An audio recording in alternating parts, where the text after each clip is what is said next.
people have been asking about how to cook pumpkin, so today I'm going to show you how I cook pumpkin. We have no idea what this pumpkin is going to look like on the inside, so it's always a surprise. It's like Christmas, opening a package.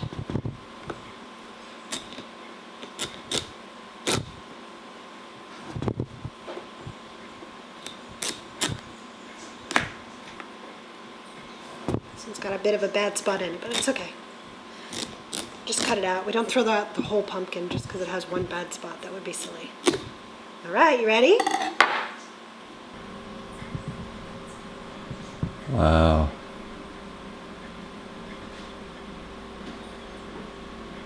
Beautiful.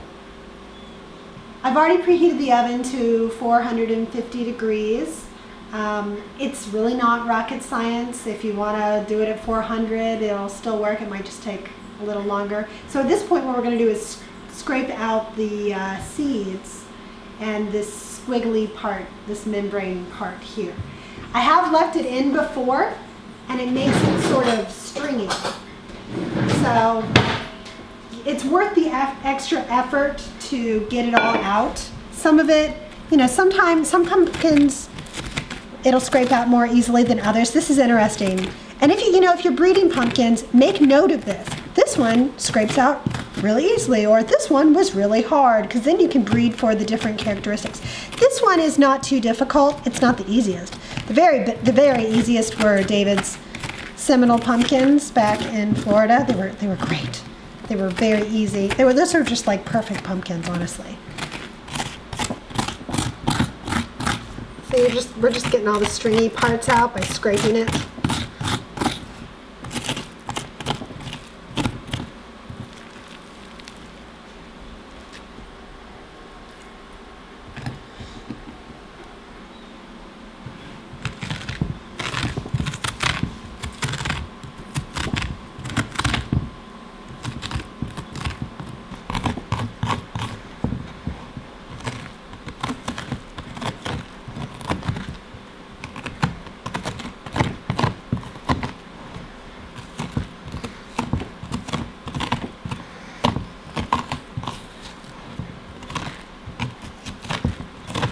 This really will yield a better textured pumpkin if you get all of this out. So, I mean, it seems like, well, why bother doing all of that work? Believe me, I've tried, and it's worth the effort.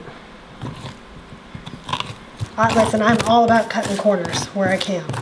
But when I find that the corners aren't worth cutting, I just do it the right way.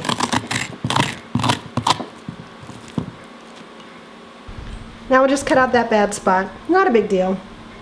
Lots of good flesh here. It's still to be eaten.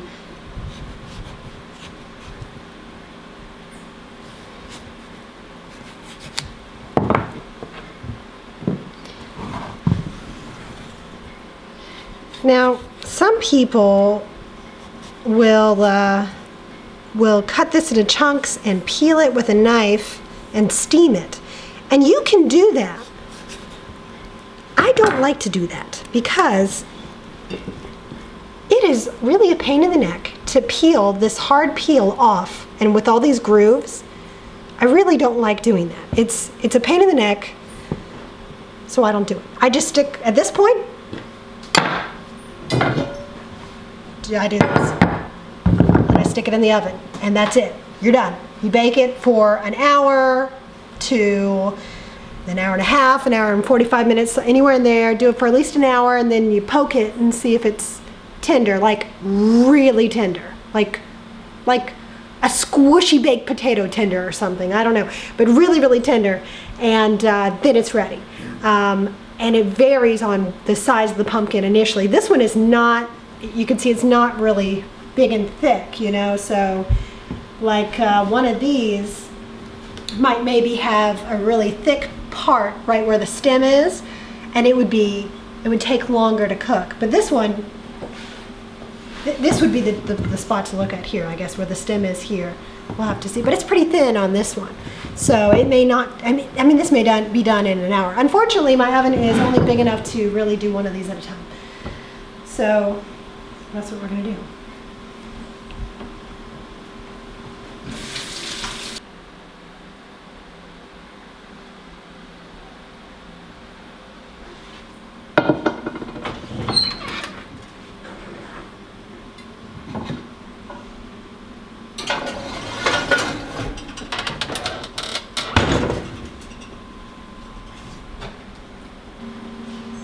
so then we just set the timer for an hour and we'll check on it after that.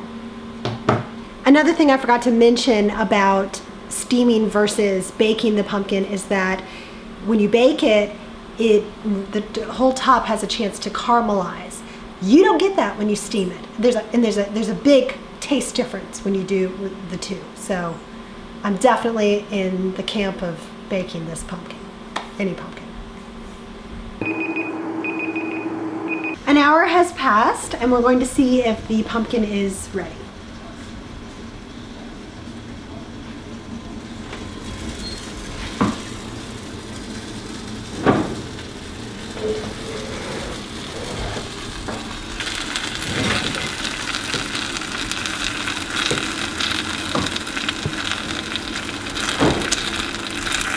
I think it could be, there's still a little resistance here on the sides.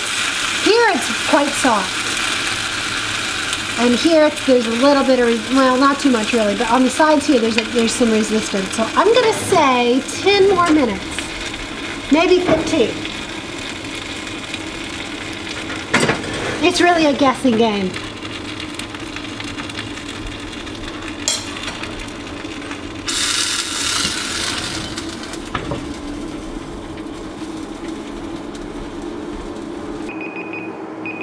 Okay, let's try it again.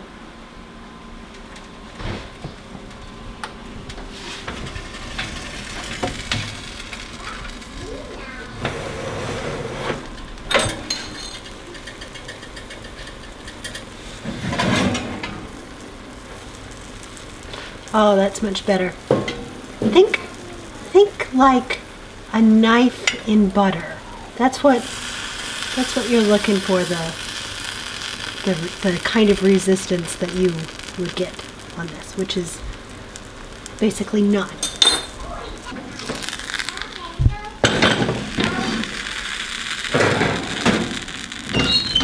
From here, there are many different things you can do with this pumpkin. You're gonna wanna wait till it cools down a bit, and then you can scoop it out.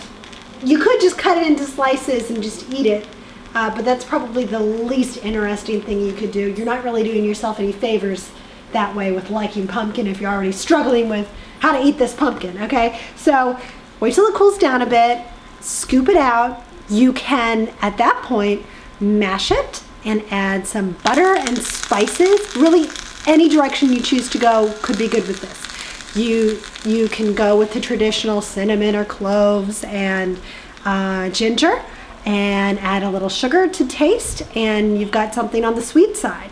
You can you can just experiment. Open up all your spices and smell them and see, what does it smell like? What would that taste like in this? That might be good. I've literally put sage and garlic in mashed pumpkin with butter, and that tasted really, really good.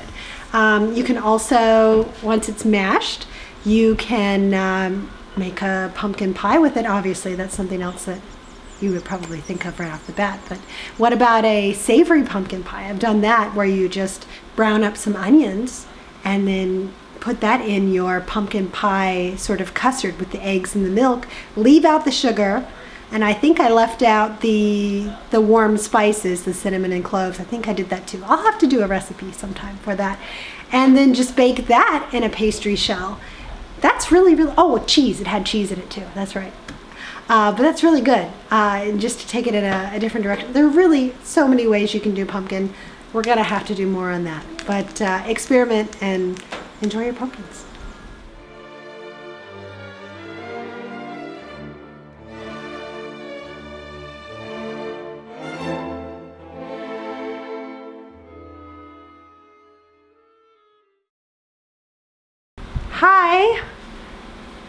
Hi, we're back here again, and I want to start that again because I don't want to say that.